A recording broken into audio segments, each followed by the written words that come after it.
Welcome to బీజీఎన్ Telugu. Mega compound నుంచి హీరోలుగా entry ఇచ్చి ఇప్పుడు తమకంటూ ఓ గుర్తింపు తెచ్చుకున్నారు రామ్ చరణ్, అల్లు అర్జున్. ఇప్పుడు వీరిద్దరూ పాన్ ఇండియా స్టార్ హీరోలుగా క్రేజ్ సొంతం చేసుకున్నారు. ఇద్దరి సినిమాల కోసం ఫ్యాన్స్ 1000 కళ్లతో వెయిట్ చేస్తుంటారు. భారీ బడ్జెట్ చిత్రాలతో ఇప్పుడు ఇద్దరూ బిజీగా ఉన్నారు. కానీ మీకు తెలుసా, ఒకప్పుడు రామ్ చరణ్ చేయాల్సిన సినిమాను అల్లు అర్జున్ చేసి హిట్ కొట్టాడు. ఆ సినిమా బన్నీ కెరీర్ లో చాలా ప్రత్యేకం. హీరోగా ఎంట్రీ ఇస్తున్న సమయంలోనే జరిగింది.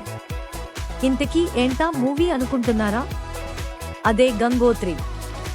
ఇక గంగోత్రి సినిమాకు రాఘవేంద్రరావు దర్శకత్వం వహించిన సంగతి తెలిసిందే. ఈ సినిమా కోసం బన్నీ కంటే ముందు చరణ్ ను సంప్రదించింది చిత్ర యూనిట్. అయితే చరణ్ నటనలో పరిణితి పొందేందుకు ఇంకా సమయం పడుతుందని, తను ఇంకా శిక్షణ తీసుకోవాల్సిన అవసరం ఉందని చిరు అన్నారు.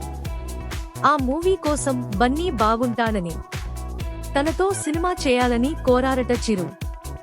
దీంతో చరణ్ కాకుండా బన్నీని సంప్రదించింది చిత్ర యూనిట్. అలా గంగోత్రి సినిమాతో చరణ్ కంటే ముందే హీరోగా సినీ రంగంలోకి అరంగేట్రం చేశారు అల్లు అర్జున్. ఈ మూవీలో బన్నీ నటనకు ప్రశంసలు వచ్చాయి. తొలి సినిమాతోనే హీరోగా మంచి మార్కులు కొట్టేశాడు బన్నీ.